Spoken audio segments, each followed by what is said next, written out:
Good morning and welcome to Rising. We've got a very special show for you today because I am joined by author and former Democratic presidential candidate Marianne Williamson, a longtime guest on our show, now gonna try out guest hosting. Yeah, I'm in a whole different position. I get to be the inquisitor. Isn't that fun? Yeah, it is fun, and thank you for having me. Great. It's a pleasure to have you with us. Thank you. What's on your radar this morning? Happy to share with you, Marianne.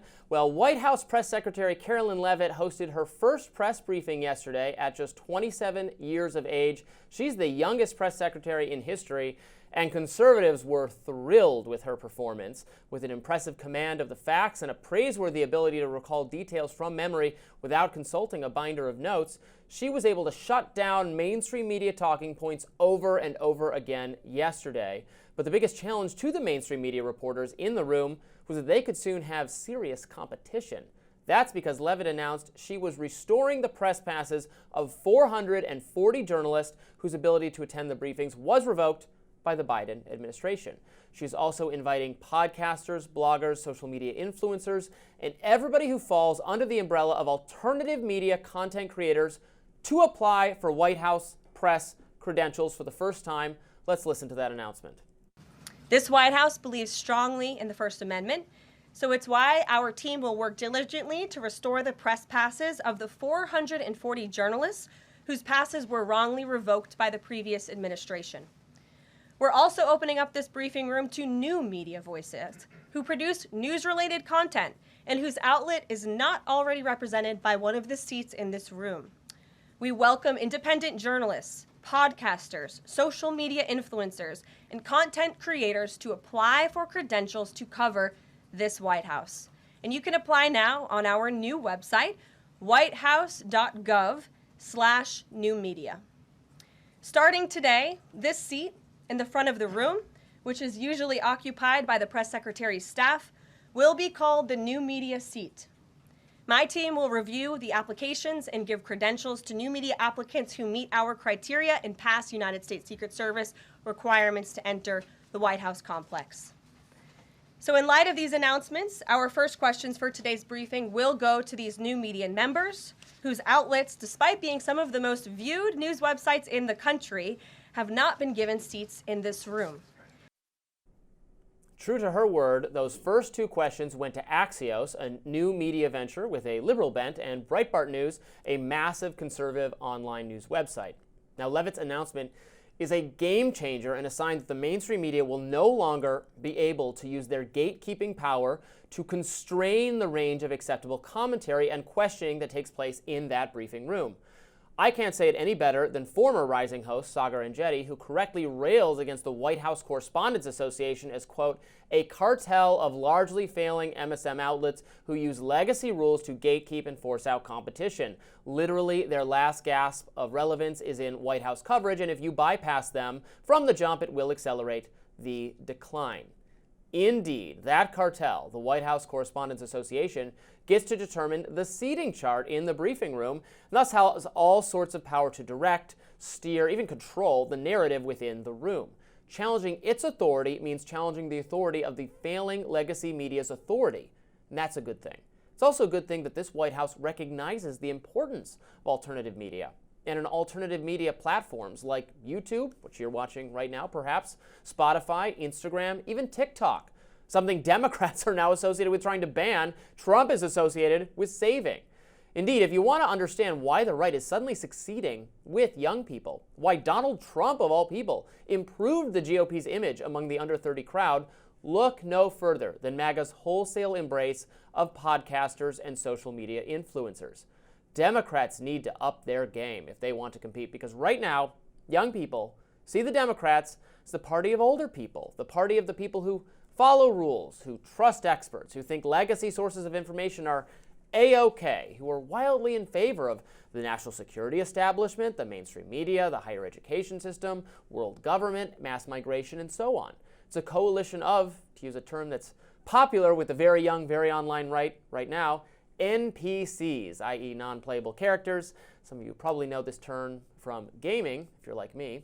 MAGA, on the other hand, has wholeheartedly embraced outsiders with heterodox and controversial views, people who aren't afraid to share these opinions loudly and at great length all over social media. I don't always agree with them. They don't always agree with each other. There's tremendous variety and differences between someone like Joe Rogan, a superstar in this environment, former supporter of Bernie Sanders, by the way, and a Gen Z MAGA influencer on TikTok. Now look, there will always be a place for traditional media in the White House press briefing room. But by throwing open the doors to the kind of people who are thriving in this new media ecosystem, who are watched, read, and listened to by millions and millions and millions of Americans, far more Americans, frankly, than are still paying attention to legacy media, the Trump administration has demonstrated that it is getting with the times. As ex-CEO Linda Yaccarino put it, by allowing bloggers, social media influencers, and podcasters into the Brady briefing room, Karoline Leavitt is confirming what we already know. The world has changed. You are the media now. So this was a big announcement, something independent-minded people who are content creators or journalists on different platforms are really excited about. And I think it is a good thing and something people of a variety of ideological stripes can celebrate, having more access to this very legacy kind of media space for people who think a little differently. Well, I agree with that, and I agree with Sagar's comments about the legacy media. The problem with the legacy media is that it has surrendered so much of its moral authority. It is so profit-driven, and it is so aligned with the idea that there's a particular kind of establishment viewpoint that they see themselves as the entitled protectors of. Opening that up is good. The problem I have is when Karoline Leavitt says, "Send me your form, and I will decide who gets to come in." I mean, somebody's got to decide. There's a finite amount of space in the room. Yes, but we already see with what's happening with Phil McGraw and so forth. This White House is very focused on its own propaganda. It's very focused on its own messaging. So we'll see if we find out that all this alternative media is. I mean, look, he's president, so he has a right to his agenda and his bias to some extent. But if we find out that all that he's letting in, like 90% or 80%, even 70%, is these right-wing spaces, as opposed to really allowing in other viewpoints, then that's going to be a problem, and there'll be pushback for that. Do you think the Democrats have squandered a lot of just kind of automatic goodwill that liberals had among young people? I think back to my own childhood. Like, it was cool to be liberal. It was you're rebelling against the authority figures that are Republicans in the late 90s, especially during the early aughts when patriotic fervor for Bush type stuff was really popular, and that young people were resisting that by being liberal. Now it feels like the shoe is on the other foot. You resist by becoming pro-Trump. Well, I don't think you resist by becoming pro-Trump. I think that's strange thinking. However, what you said about the Democratic Party is absolutely correct. I experienced that as a candidate. I experience it now running for DNC chair. There is this establishment within the Democratic Party that sometimes I feel like it's intent on shrinking its own base. We need to open our doors in the Democratic Party to the different voices within our party. You saw this, of course, with Kamala Harris bringing in Liz Cheney, a Republican, going after this kind of mythical center. So the Democratic Party, in this and in many ways, I'm afraid, sort of created a big hole that Donald Trump walked into. But there are many reformers within the Democratic Party trying to change this, and we need to change it quickly, and we're sort of being forced to. I just hope that some of that establishment of the Democratic Party will admit to itself the abject failure that their perspective has brought us to, step aside, let some new voices in, and then we'll be fine, and then we'll be right up there with you guys, and we'll win in 26. You mentioned Dr. Phil, who did go on this immigration raid. We actually have an interview with him. Marianne asked him some tough questions. That's coming up next. You won't want to miss it. Stay tuned for more Rising. Well-known TV personality Dr. Phil spent Sunday embedded with the Immigration and Customs Enforcement ICE division as they launched an enforcement operation in Chicago. Dr. Phil was along for the ride, joining the Border Czar Tom Homan on this inaugural raid of the second Trump administration. Now, these sweeping raids to rid the nation of violent migrants are a linchpin of President Trump's election promises. Joining us now to discuss why he partook in this operation and to share what he witnessed is Phil McGraw himself, a.k.a. Dr. Phil. Welcome to Rising. Thank you so much. It's a pleasure to have you. My first question is, why did you decide to participate in this, and what did you witness? What did you know about the kinds of migrants who this action is targeted at arresting or deporting?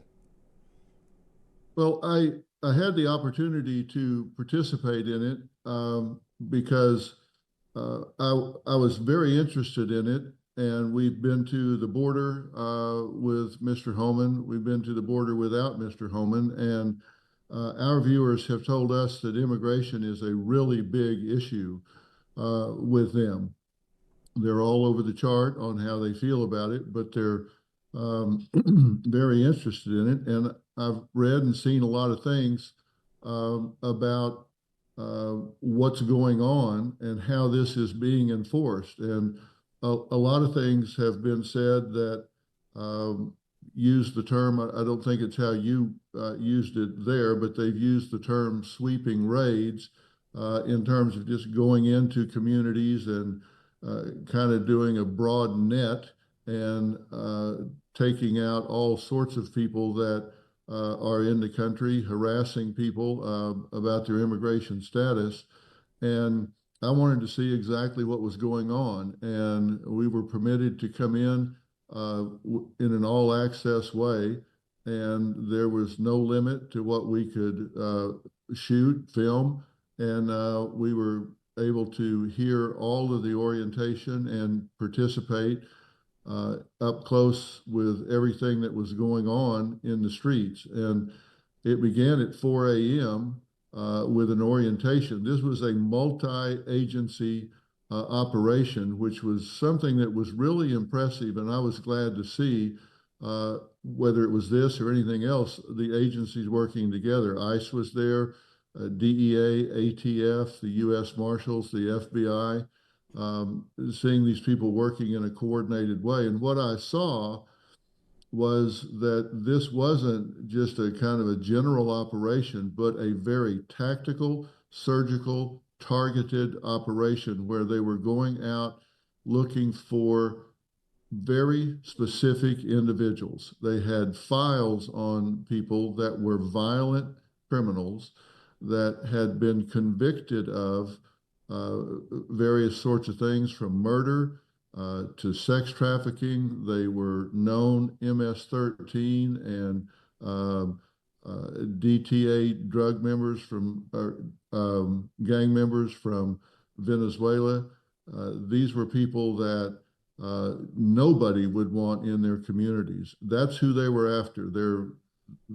Their idea was the worst first. That's who they were after, and they had files on these folks where they had done investigative work to find out where they were, where they worked, what their patterns were, because they wanted to arrest these people in as safe an environment as they possibly could, so they didn't put other people in jeopardy when they took these people into custody. And you had an interaction with at least one of these illegal or allegedly illegal immigrants about the crimes they may have committed. Could you speak to that? Yes, and there wasn't anything alleged about it. I mean, this was an illegal. This person was in the country illegally. The records show that he'd been convicted of sex crimes with children.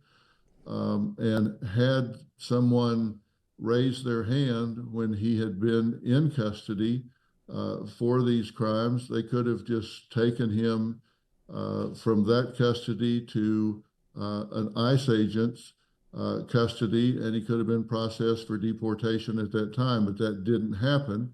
And so it took multiple agents and hundreds of hours, manpower, to find and get this individual back in custody to get deported from the country.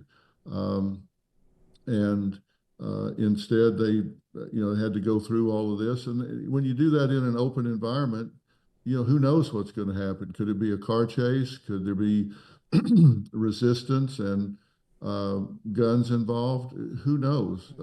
So it's too bad that they don't cooperate in sanctuary cities in that way. And I understand that's their that's their choice, but it certainly puts a lot more people in jeopardy and takes hundreds and hundreds of man hours where it could be one agent walking in and transferring custody of one prisoner. You know, Phil, you said that these were very targeted raids, and that's certainly what the American people had been told. We were told that the goal here is to get violent criminals out of the country, which I think most people in America would be fine with. But an NBC report said that half of the people picked up in that raid of 1,200 people had no criminal record whatsoever. So where do we get this idea that it was only picking up violent criminals, given that NBC has reported otherwise? I think it was probably half. People that didn't have violent criminal records. And Marianne, I'm so glad you asked that, because it's kind of what I fear I create. First off, those people are in the country illegally, and that is a crime. But that aside, their focus is to get the worst first and get them out of here. And half of those people aren't the worst first. So why are they being detained? Well, I'll tell you why they're being detained, because these ICE agents are being forced into the community to take these violent criminals into custody. And if they go into an apartment, they go into a house, they go into a place where they're just out in the world, they're going to look and see who's around them at the time. Is somebody aiding and abetting these people? Is somebody, are they with other criminals? And when they do that and they find that, well, there was 6 other people that are also in the country illegally, they're not going to turn a blind eye to that. They're forced to deal with that and to take those people into custody as well. That's not who they're going after. Frankly, right now, they would rather spend that time going after the second violent target, the third violent target, the fourth violent target, but instead they're having to process and detain people that aren't violent targets at this point. Now, that doesn't mean that they're not subject to arrest, because they are. They're illegally in the country. But they're creating what they don't want. They're pushing these agents into the community when, if they would take them in custody in jail, they wouldn't even be in the community. They're forcing them to deal with the people that they don't want them to deal with. It's really paradoxical. So I have a double question for you. First of all, did the Trump administration or Tom Homan ask you to do this, or was this something that you asked to do? Well, thank you for that. When Tom Homan was appointed as President Trump's choice to be the new Border Czar, we contacted him at Merit TV and asked if we could do an interview and find out what he was all about. I understand. So, because immigration is such an important issue for so many Americans, and he said, yes, I'll come and sit down. And there were no restrictions to the interview whatsoever. So he came to Dallas-Fort Worth, where we have our new network, and sat down, and we did a no holds barred interview. And then he invited us to go to the border with him, where he was going the next day. So we went along to the border in Arizona, so this is where he met with sheriffs that we know quite well. And so we were able to go along there. And when this came up, they were going to execute this first operation. We asked if we could document that, and he said, yes, you can. And there were others there, by the way. NBC had a reporter there. Bloomberg had a reporter there. It just didn't get as much attention. Well, you know, a problem that a lot of people are having, and I'm wondering your thoughts about this, is this blurring of news and propaganda. You know, when you talk about the picking up of violent criminals, this is news. This is something that clearly has a buy-in from the American people. You have specific views about undocumented people in this country, which are not shared by everyone in the country. But when you have someone like Dr. Phil, with your celebrity, putting out your opinion with an ICE raid, what do you say to people who say, wait a minute, is this the news, or is this just his opinion and we're being propagandized? How do you feel about that? Oh my gosh. That's a I feel like a voice in the darkness yelling against the agenda that's being put out by the media. I haven't seen a straight up news report other than ours about this yet. I'm hearing people pontificating about these sweeps going into schools, taking students out of schools. What we did, Marianne, was show people what's going on. We showed them what was happening at the 4 a.m. meeting, the files that they were using to do this surgical, tactical operation to go in and find individuals, not a sweeping raid throughout. We showed people exactly what was happening. They can make up their own mind whether they like it or whether they don't. I'm telling people the facts. I'm showing people the facts of here's what's happening. And my views about it don't matter. I don't care how somebody feels about it. I barely care how I feel about it. What I'm interested in is what's actually happening. And we showed people what's actually happening. These were targeted, surgical, tactical operations to get individuals, not sweeping raids throughout the community. This is fact, not fiction, and there's a lot of people that are pushing an agenda that's straight fiction. Do you not think that legacy media is pushing an agenda on this? I'm really surprised to hear you say that. Yeah, a lot of people feel like, regardless of what your opinion is on immigration or how strict we want the immigration to be, that the elites in the mainstream media have had their own, agenda about this, and it has colored their coverage of this issue, and that, people feel like they were forced to get their information about the immigration situation from untrustworthy mainstream outlets. So we really appreciate you, Dr. Phil, sharing your experience and inviting viewers to judge for themselves what they think about it. Thanks so much for appearing on Rising. Nice seeing you, Phil. Thank you so much. Good seeing you again, Marianne. Thanks so much. House Speaker Mike Johnson sat down on Tuesday for an exclusive interview with The Hill during the GOP retreat at President Donald Trump's National Doral Miami Golf Club. The speaker defended the president's move to temporarily pause federal funding. Let's watch. I fully support it. We got a two-pager from OMB today to members of Congress explaining, I guess, an answer to some of the FAQs, frequently asked questions. It is a temporary pause. For some programs, it could be an hours-long pause. It is not a big thing. Some of the programs have already been approved. But this is, I believe, an application of common sense. We want to make sure that the executive orders of the new president are being fully complied with regard to these programs. Trump's decision to pause federal grants and loans has since been blocked by a U.S. district judge. Now, Johnson told Emily Brooks, The Hill's reporter, that there might be one area where he will work with the Dems. Let's watch. No final decision yet, but part of the decision matrix is that we're looking at the pros and cons of those various angles. I was originally thinking that we would include it in the reconciliation process because that's just a partisan exercise that doesn't require Democrat votes. I think there's some concern in the Senate that might be difficult to do on a partisan basis, and so it may wind up being a bipartisan exercise. So where that fits in and in what sequence is part of the discussion here, and we'll make that determination here in the coming week or so. The House Speaker also addressed whether Trump could possibly run for a third term. Let's watch.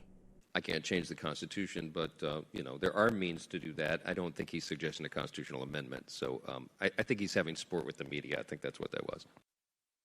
Joining us now to discuss is The Hill's reporter, Emily Brooks. Emily, thanks so much for being with us. Thank you. So, fascinating interview, lots of great questions there. We're all talking about this pause in funding for various grants. What was the speaker's attitude toward, whether he thinks Republicans are taking a lot of criticism for having done this, or was it more of an excitement that, well, yes, we ran on doing exactly this? What was his mood about it? Did he seem taken by surprise or worried about the optics, or very excited about the possibility of delivering on the promise of various cuts? I would say more excited. Speaker Johnson has not really criticized anything that President Trump has done. And, he said even in that interview that he follows the Reagan commandment to not ever publicly criticize a fellow Republican. So we should not expect to hear.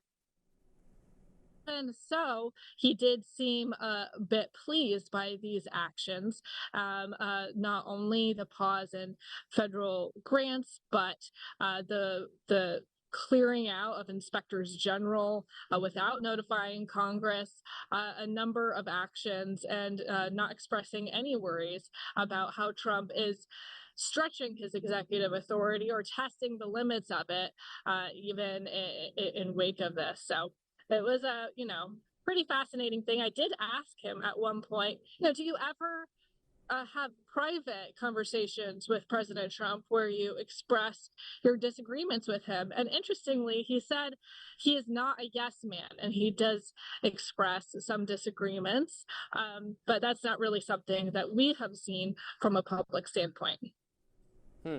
And is his position right now relatively secure? Obviously, he has fended off a certain number of challenges from more MAGA, but also independent-minded Republican members of Congress who've been dissatisfied with his leadership, some of the same people who were dissatisfied with the leadership of Kevin McCarthy. I think a lot of us were wondering whether we're going to have a House Speaker shuffle every year or two, but he seems to have survived for now, and maybe that means that his position is secure. I think that by nature of Trump being so new in office, that is one reason why Speaker Johnson, who is very close with the president, very supportive, was able to keep his position atop the House Republican Conference, despite some concerns, as you mentioned, from fiscal hawks or those who were not quite 100% pleased with how he handled things, because they do not want to show Republican division and infighting as they're trying to give Trump some runway, some momentum, and pass the Trump agenda. The rules have changed for Republicans so that it doesn't take just a single member to force an ouster vote. It now will take 9 members to force an ouster vote. So that is a higher threshold.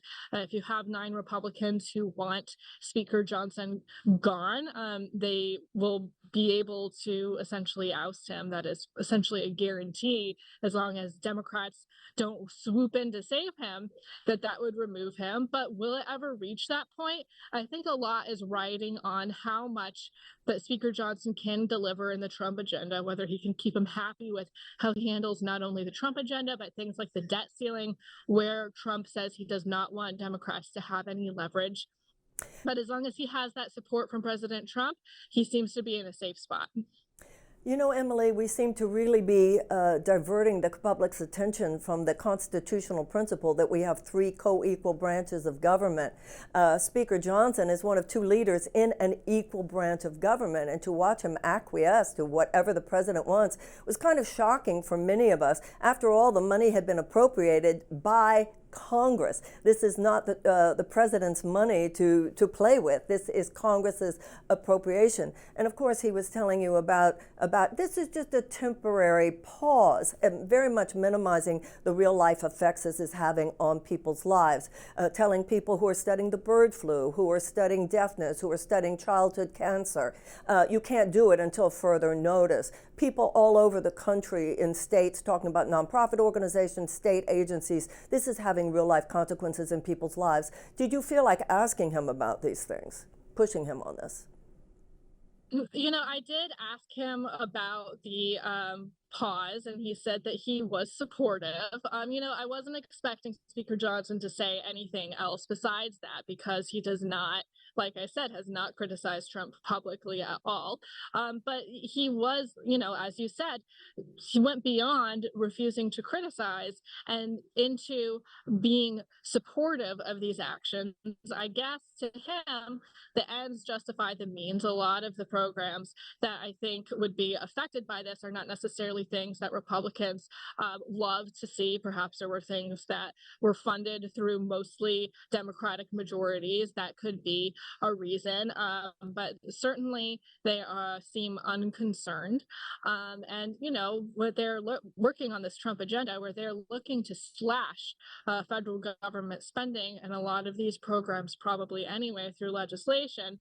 But, he is a constitutional lawyer. This does set a precedent. I asked him if he was worried about what kind of precedent he sets. He was not expressing any hesitations.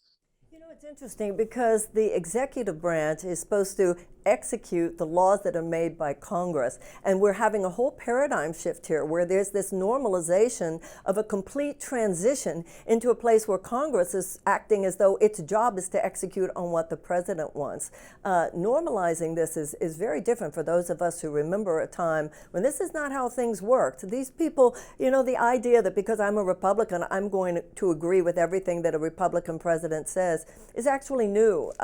It's supposed to be everybody there to speak their voice and their opinion. As you said, maybe he just agrees with the president on everything, which to me is even scarier that they're all in lockstep, but we'll see what happens. Emily Brooks, thank you so much for joining us. We really appreciate it. Oh, go ahead.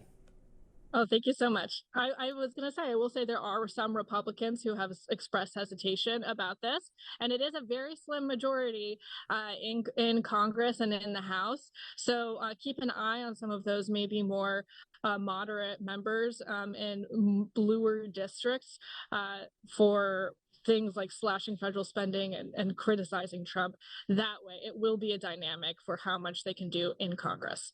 Certainly will. Thank you so much. Great job, Emily. Thank you. Thank you. President Donald Trump's agenda to reform the federal government is running full speed ahead. On Tuesday, his administration sent a memo titled Fork in the Road to federal workers and offered them what many are calling buyouts. Others are calling deferred resignation. So he offered two paths. First, federal workers can just remain in their current position with no guarantee they will keep their jobs, or they could resign. They will receive pay and benefits until September 30th, 2025, regardless of their workload and whether they work from home. The memo outlined 4 essential pillars to reforming the federal workforce. The first pillar is returning to the office 5 days a week, no more working from home. The second is increased performance standards. Third is a downsizing of the majority of federal agencies. And the fourth, ensuring employees follow certain conduct standards.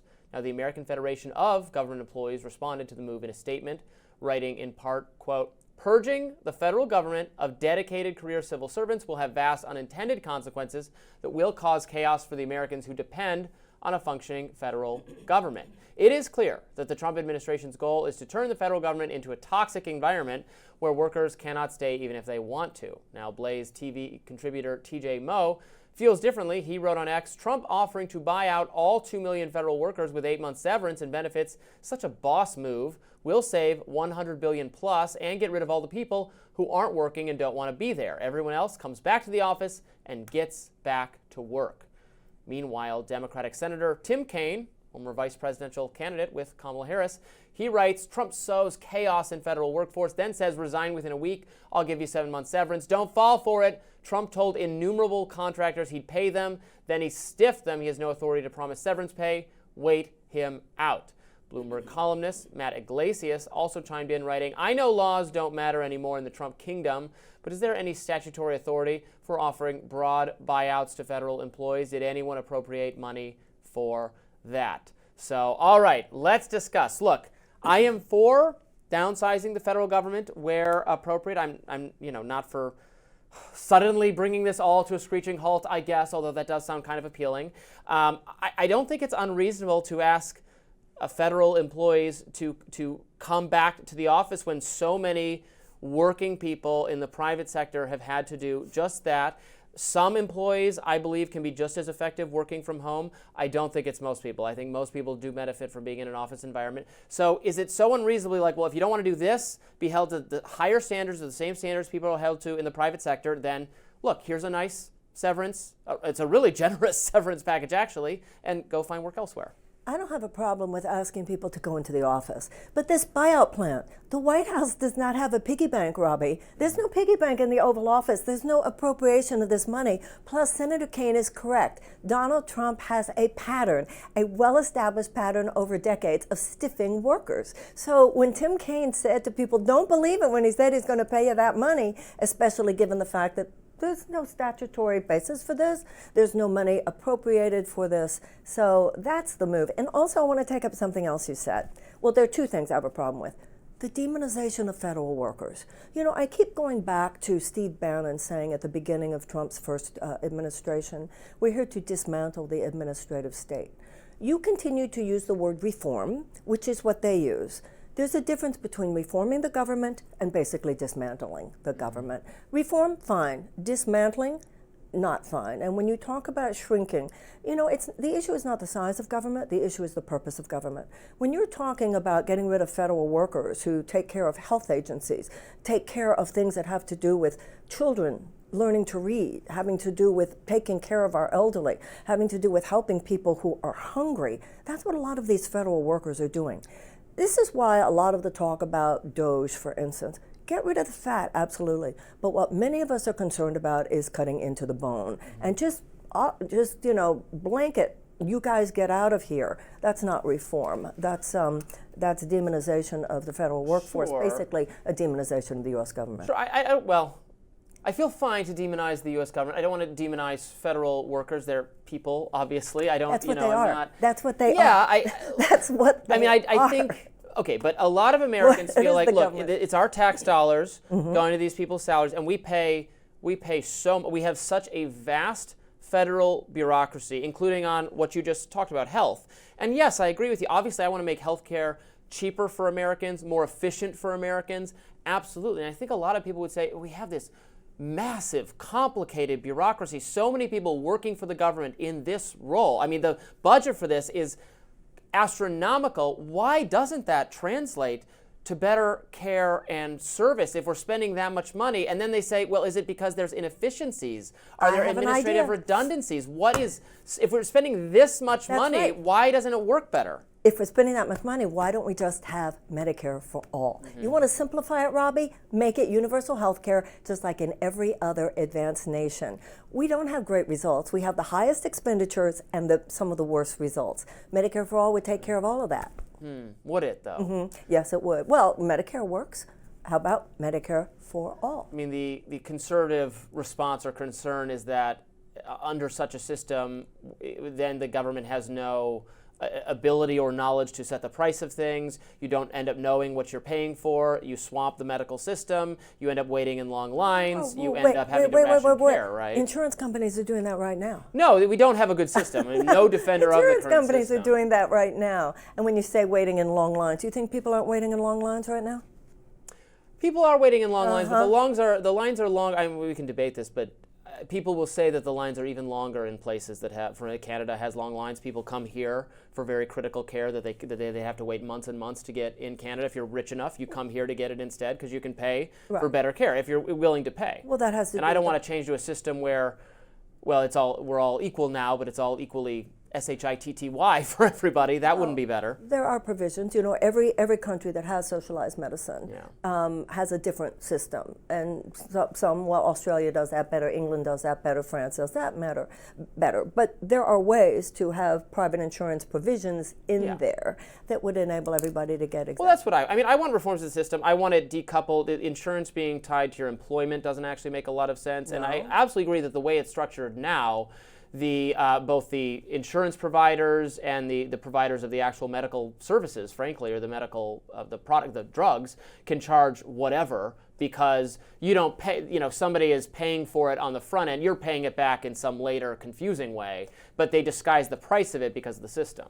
We have 1.3 million Americans who are rationing insulin. Yeah. The price of insulin is obscene. It is immoral, and it should be free. Well, but isn't that part of that's part of a licensing scheme? Because I think intellectual property is way too strictly handled by our government, and there's way too much of a boon to pharmaceutical companies because you're not allowed to make generic kinds of drugs. If the I think it's the FDA, if they would just ease up on that a little bit, insulin could have competitors, and then you drive down the cost of it without having to have the government say, no, here's exactly what you're allowed to charge for it. I'm not in favor of that. I'm in favor of ending government-created monopolies and having actual competition in these So then markets. you're saying that you would still buy from a private company, it would still be a medical cost, but everybody would be competing for how low I would say the somebody insulin- else can the say, insulin well, if would your insulin is $100 a shot, somebody else say, well, mine's 80, and then somebody else says, well, mine's 60. Ray can't do that right now because only one company can market it under government order. So this is where the left and the right come together, is this anti-corporate monopoly conversation. You and I agree on that. Insurance companies, pharmaceutical companies are way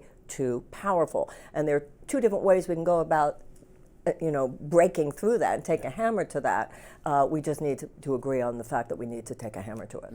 But as long as we have the undue influence of money on our political system, then you have the extraordinary influence of insurance companies, of pharmaceutical companies, big ag, big food, big chemical, gun manufacturers, big oil and defense contractors, which basically are governing this country in a very real way. Speaking of pharmaceutical companies, we're going to be taking a look at the upcoming confirmation hearings for Robert F. Kennedy Jr., someone who feels very negatively toward them. See if his confirmation is going to go through. Stay tuned. More Rising right after this. Well, it's been less than 2 weeks since newly installed President Donald Trump took the reins of power, and he has been very, very busy issuing edicts and executive orders. Those include the following: issuing pardons for people involved in the January 6th attack, launching a major effort to deport illegal migrants, pausing all foreign aid, trying to freeze government spending, and offering buyouts to most federal workers. And the response from the majority of Democrats, well, it took them a week to even offer a resolution condemning the position to pardon the January 6 defendants who assaulted Capitol Police officers. Senator Brian Schatz of Hawaii, a member of the Democratic leadership team, admitted to NBC News, quote, "One of the things that congressional Democrats have done poorly, frankly, is that we talk about one thing one week and then something else the following week." That's what he said.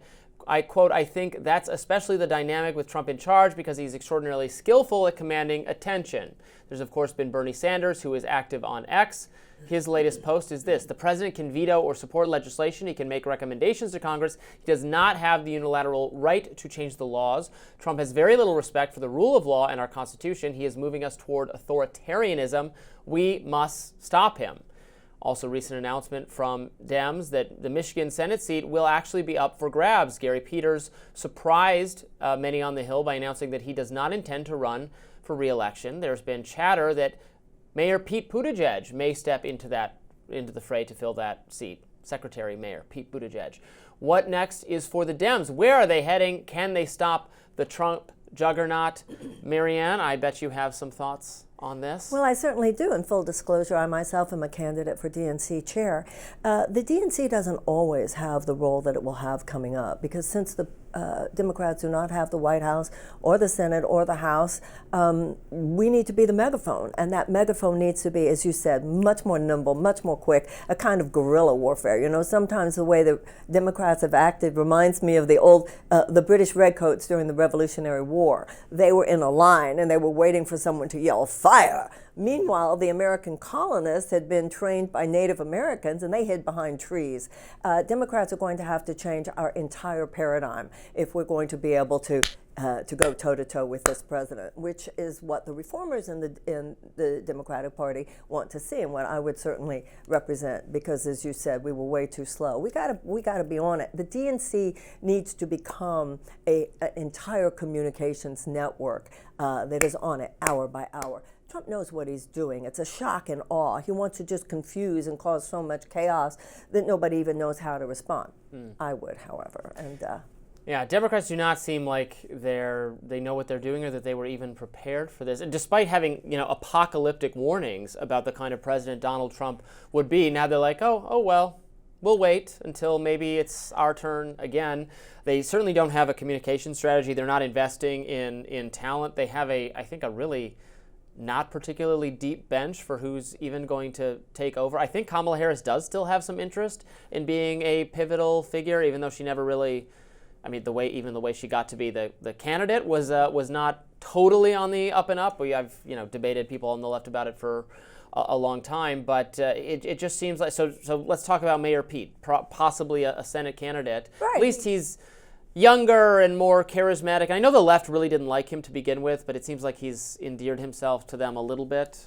Well, if he wants to run for senator of Michigan, certainly he can. But I think that we have to talk about the larger national issue of response to Trump. Because if you're only talking about what this senator had to say, or what that senator had to say, or what that House member has to say, or what that governor has to say, the problem with Democrats is we don't have a cohesive story, a cohesive response, which is why the chair of the Democratic National Committee is so important this time, and why I believe that, as you're saying, the communications is everything.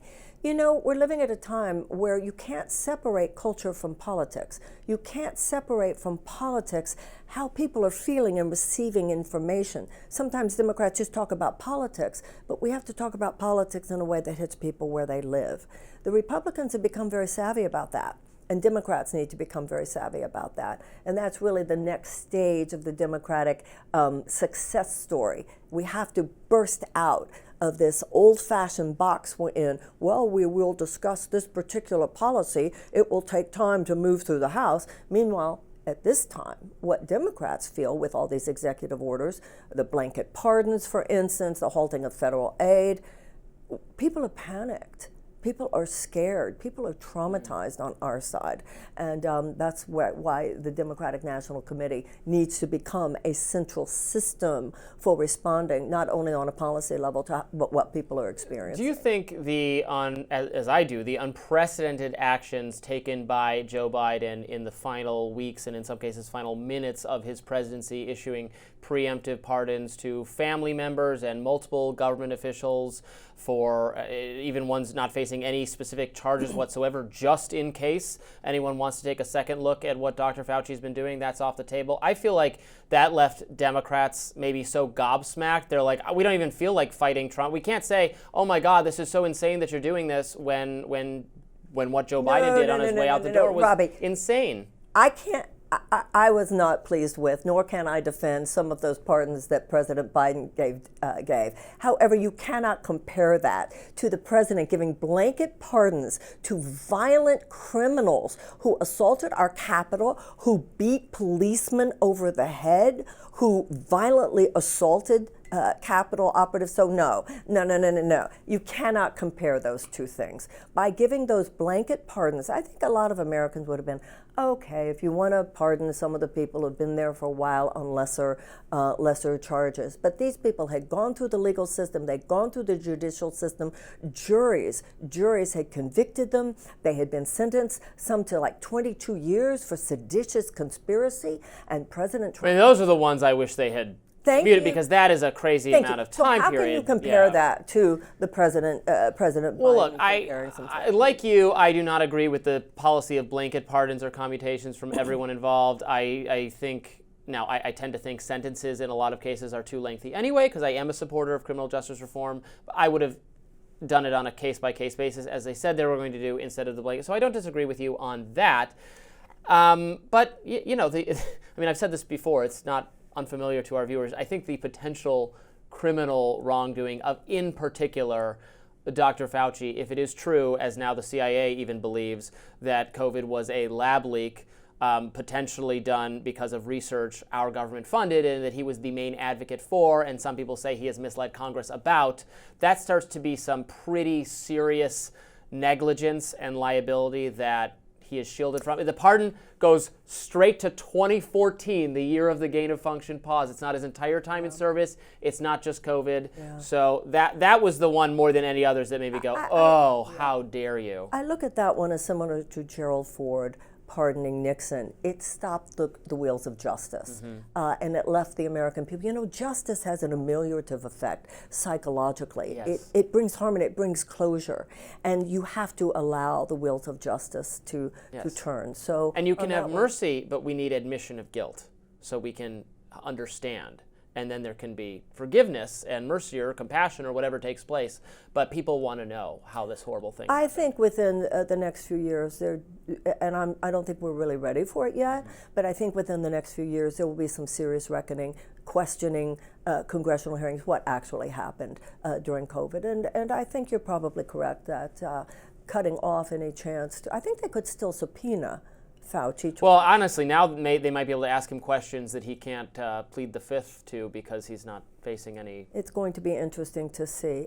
Listen, we need an ethical revolution in this country. We need a revolution of values, and those ethics and values need to be common ideals upon which we all agree, whether it's on the left or on the right. This deviation from what we know in our hearts to be true, democratic, ethical values. That is what, in large part, has taken us to where we are. All right, we'll be back with more Rising in just a minute. Stay tuned. Time for another one of Trump's cabinet picks to sit in the hot seat today. That is Robert F. Kennedy Jr. This may prove to be one of the more contested hearings yet. Let's take a look at this exchange from the hearing taking place between Kennedy and Senator Ron Wyden. You have spent years pushing conflicting stories about vaccines. You say one thing and then you say another. In your testimony today under oath, you denied that you were anti-vaccine. But during a podcast interview in July of 2023, you said, quote, "No vaccine is safe and effective." In your testimony today, in order to prove you're not anti-vax, you note that all your kids are vaccinated.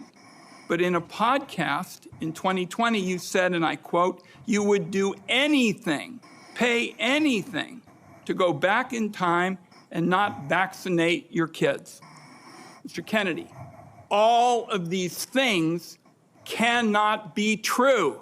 He asked me, are there vaccines that are safe and effective? And I said to him, some of the live virus vaccines are. And I said, there are no vaccines that are safe and effective, and I was going to continue for every person. Every medicine has people who are sensitive to them, including vaccines. Right, so he interrupted me at that point. I've corrected it many times, including on national TV. You know about this, Senator Wyden, so bringing this up right now is dishonest. I went there, nothing to do with vaccines. I went there to introduce a medical informatics system that would digitalize records in Samoa and make health delivery much more efficient. I never gave any public statement about vaccines. You cannot find a single Samoan who will say, I didn't get a vaccine because of Bobby Kennedy. I went in June of 2019. The measles outbreak started in August. Oh, clearly I had nothing to do with the measles. Not only that, Mr. Kennedy, Senator, not only that, if you let me finish, Senator. You have had some time. If you let me finish, Senator. It is getting testy. Kennedy's cousin, Karoline Kennedy, came out with some harsh words to say about him yesterday. He lacks any relevant government, financial, management, or medical experience. His views on vaccines are dangerous and willfully misinformed. These facts alone should be disqualifying. But he has personal qualities related to this job, which for me pose even greater concern. I've known Bobby my whole life. We grew up together. It's no surprise that he keeps birds of prey as pets, because Bobby himself is a predator. I watch his younger brothers and cousins follow him down the path of drug addiction. His basement, his garage, his dorm room were always the center of the action, where drugs were available, and he enjoyed showing off how he put baby chickens and mice in a blender to feed to his hawks. It was often a perverse scene of despair and violence. Kennedy is the nominee to serve as head of the Department of Health and Human Services. He is, of course, currently facing a grilling from the Senate Committee on Finance. That committee's vote will decide if the nomination advances to the full Senate, where he'd need a majority of votes to be confirmed. Kennedy faces both support and opposition from all sides of the political spectrum. Now, one issue with Kennedy from the right is his stance on abortion. Here was Louisiana Senator John Kennedy in December asking him about it. I want to talk to Mr. Kennedy about his abortion stand. He's all over his map, all over the map. There's some of his comments could be construed, I think fairly, to suggest that he supports abortion up to the moment of birth. And I don't think any fair-minded American does. Former Vice President Mike Pence has also been very vocal about his opposition to Kennedy's nomination over the issue of abortion, even releasing an ad targeting Kennedy. Here's Kennedy in 2024 discussing his opinion on abortion. But more recently, I've learned that my assumptions were wrong. Sometimes women abort healthy, viable, late-term fetuses. These cases of purely elective late-term abortions are very upsetting. Once the baby is viable outside the womb, it should have rights and it deserves society's protection. So I support the emerging consensus that abortion should be unrestricted up until a certain point. I believe that point should be when the baby is viable outside the womb. Therefore, I would allow appropriate restrictions on abortion in the final months of pregnancy, just as Roe v. Wade did. Another portion of the right that has thoughts on Kennedy's nomination is farmers. Kennedy's been vocal about banning high fructose corn syrups and seed oils, which many health analysts say contribute to obesity and diabetes. But of course, corn syrup and seed oils are in fact derived from crops that might impact the farmers who supply them. There is also 2 Rupert Murdoch-owned papers that have come out against RFK Jr. One is the New York Post, running a headline that reads, "Senators vote no on RFK Jr., who's still a radical left lunatic, hazardous to our health." And then the Wall Street Journal's headline reads, "Why RFK Jr. is dangerous to public health. He's made millions from referring clients to trial lawyers, and he advocates mass tort litigation that would ruin the vaccine industry." Taking a page out of the book of many Democrats currently questioning RFK Jr. Then, of course, there is RFK's position on vaccines. Here was Kennedy in 2023. There's no vaccine that is, safe and effective. Those are big words. What about the polio? Can we talk about the? Well, here's the problem. Yes. Here's the problem. The polio vaccine contained a virus called simian virus 40, SV40. It's one of the most carcinogenic materials that is known to man. In fact, it's used now by scientists around the world to induce tumors in rats and guinea pigs in labs. But it was in that vaccine. 98 million people who got that vaccine in my generation got it. And now you've had this explosion of soft tissue cancers in our generation that kill many, many, many, many, many more people than polio ever did. So if you say to me that the polio vaccine was effective against polio, I'm going to say yes. And if you say to me, did it kill more people, did it cause more deaths than avert, I would say, I don't know, because we don't have the data. Kennedy, of course, explained in the clip we just played earlier during his appearance before the committee that what he intended to say when he said no vaccine is safe and effective, he was going to finish that and say for every single person. Best-selling author and health advocate Callie Means wrote this on X: "Why is the disgraced Mike Pence accepting money from the pharmaceutical industry to attack RFK Jr.? Don't let these dirty tricks distract from the light, confirm RFK." And independent journalist Glenn Greenwald wrote, "Karoline Kennedy's anti-RFK Jr. crusade, like the rest of her family's, is neither noteworthy nor significant. They're loyal Democrats. It's central to their identity and royalty status. They hate RFK for supporting Trump. They have zero medical expertise or knowledge." Republican Congresswoman Nancy Mace chimed in, writing the following: "What does making America healthy again look like? No forced vaccinations, treating obesity as the epidemic it is, banning toxic chemicals in our food, exposing Big Pharma's crooked lobbying. Confirm RFK Jr. Our lives quite literally depend on it." And the only thing, Marianne, that I'll say about Karoline Kennedy or other members of the Kennedy family attacking RFK Jr., I'm not sure why I should care, and I don't remember them attacking a member of their family who was involved in government, who killed a woman inadvertently, but then fled from the scene. You probably know what I'm referring to, Ted Kennedy.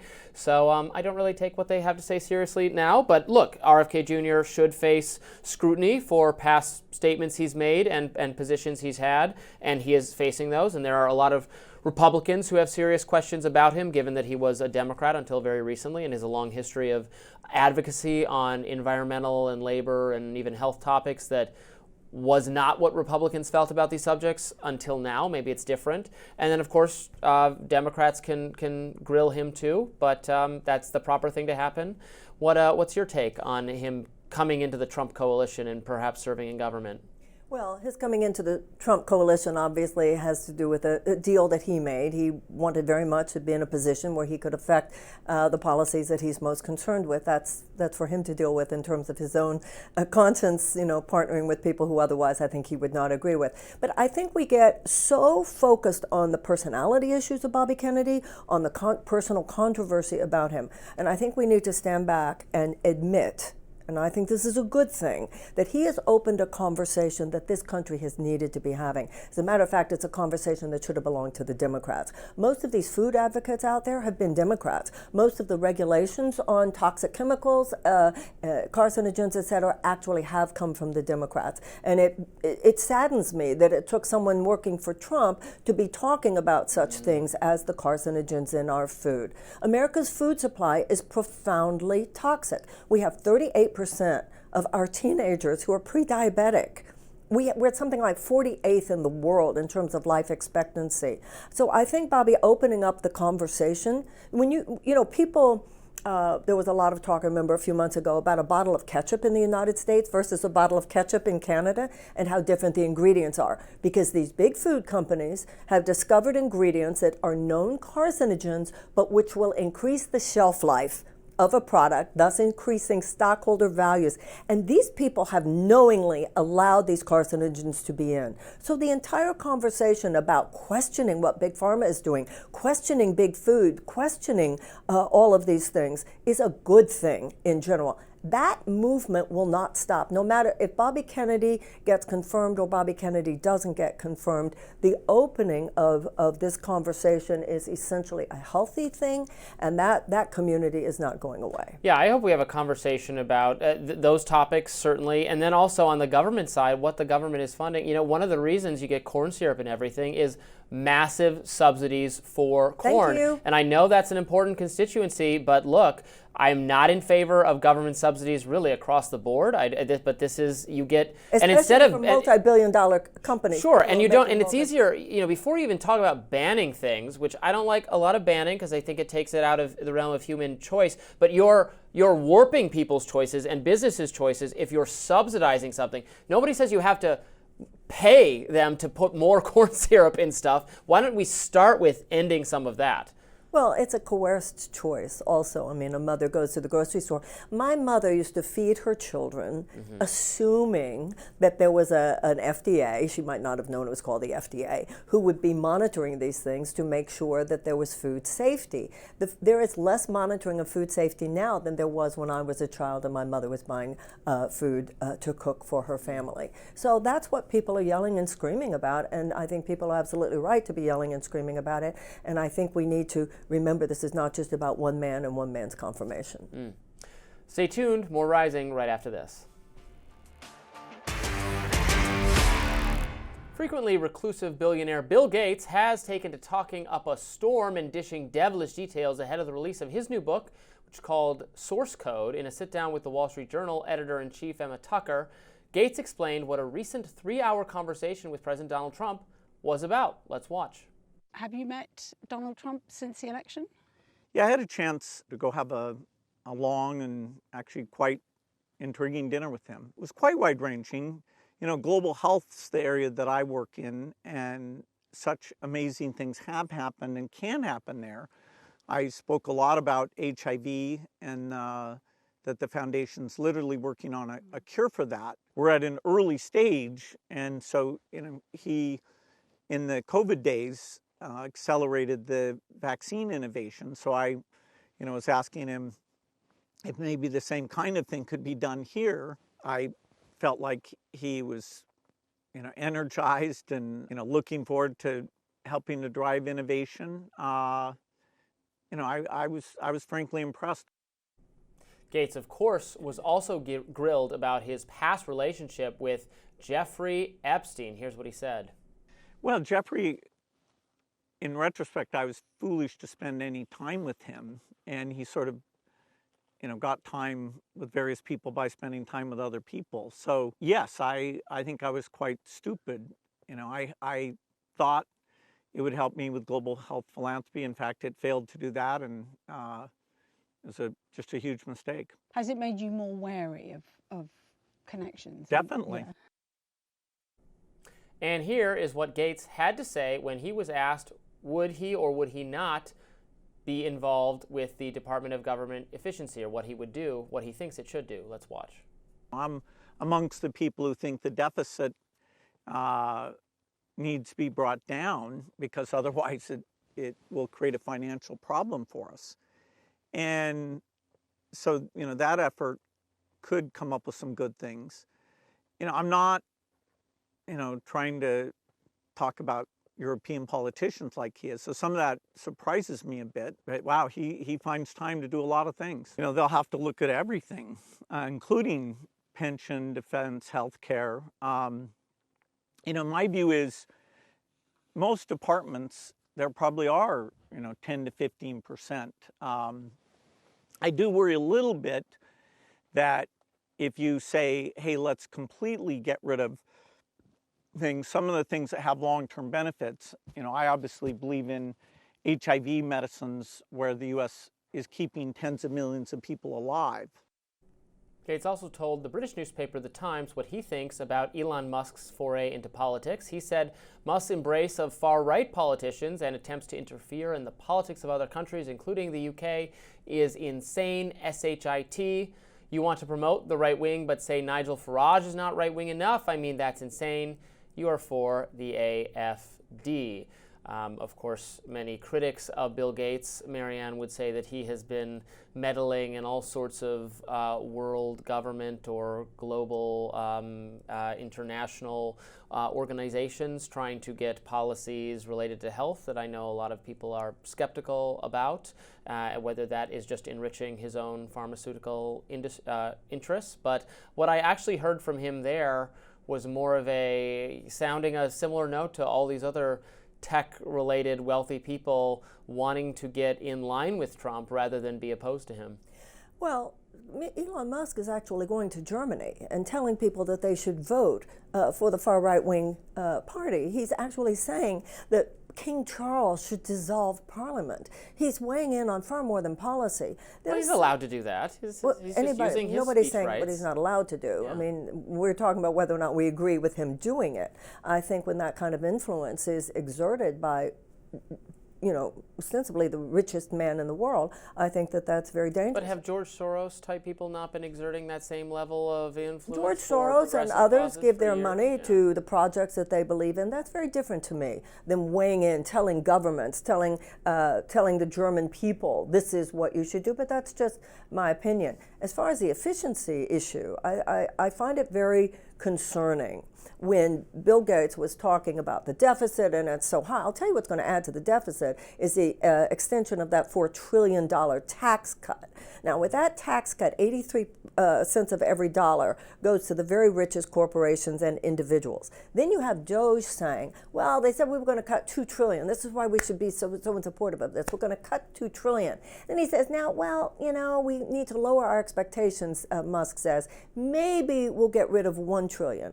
Meanwhile, this is all a cover. $1 trillion, I would take it. I don't even think they'll do that. But then look at what this is about. It's all a cover, Robby, for the fact that they want to extend those $4 trillion tax cuts. Well, I want to have tax. We got to do both. We got to cut tax. I want us to cut taxes, and I want us to dramatically reduce spending. Who do you want to cut taxes for? Everyone. I don't want even anyone the very, to pay very, taxes. very rich. And tell me the value to our society for cutting taxes to people who are in the top 0.001%. What is the value to society? What is the value from confiscating their mony and giving it to the government? Oh, That's I see. I see. I want people to keep more of what they earn, and I want to unleash the potential of American business. It's not about making sure the richest people can keep more of their money. I don't care about that, but it's their money. I don't particularly want to take it. My bigger issue is making sure that the American entrepreneurial, innovative spirit is not held back by the administrative state and all of these regulations we have that end up helping and protecting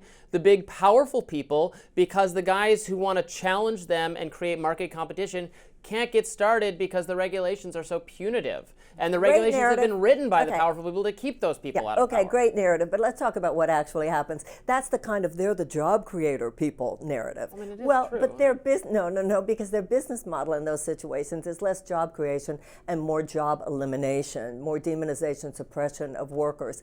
If you do not allow more people to share in the resources, then you are not promoting entrepreneurism.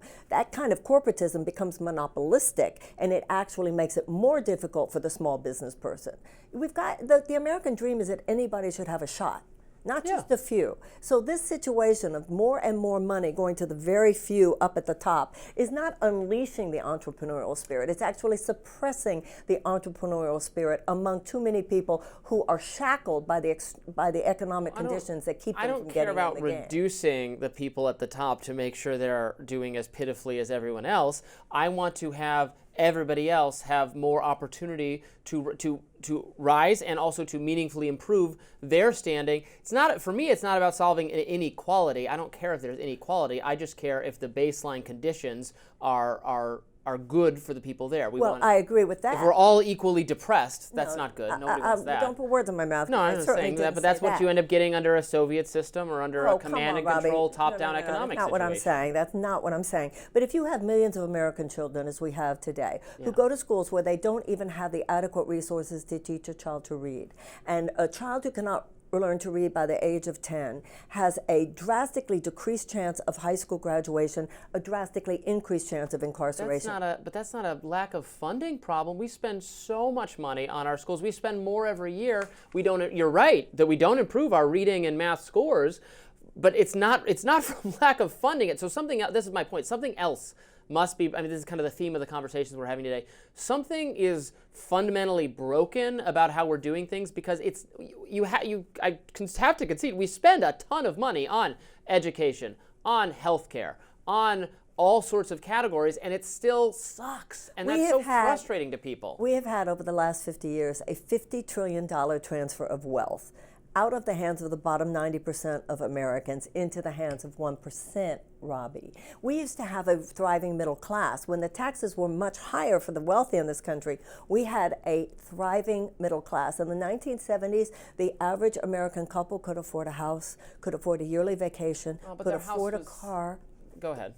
Could afford to send their kids to college. Well, we have more cars per person per family now. The houses are bigger now. There's more. I think there's a little too much idealizing of the past that goes in. There are young people in this country who aren't even looking for a big house. They just, even the dream of home ownership, period. There has been such a withdrawal of our resources from the public sphere, so that this private sphere, which is where, listen, if you're in the club in America, Robby, that's great, and there is no place better. I've been fortunate. I understand the high side of the free market. I've sold some books. I've understood it. But I also understand that it's an issue of conscience and ethics. You should not want to create wealth at the expense of other people having a chance to. And that is what has happened, and that is wrong, and that is immoral, and we have to bring American capitalism and American government back into line with what the essential function of government is, according to the Declaration of Independence, to secure the rights to life, liberty, and the pursuit of happiness for as many Americans, hopefully to expand the franchise to all Americans in time. That's our mission, that's our purpose, not only politically, but spiritually and morally. Well, we are pursuing happiness today, but that does it for us on Rising. Thank you so much for tuning in. It has been a pleasure being joined by Marianne Williamson. Thank you so much. Great being with you, Robby. Please be sure to like, share, and subscribe so you never miss any of our content. And for those of you who like to listen while on the go, we're now available anywhere you can find podcasts. See you tomorrow.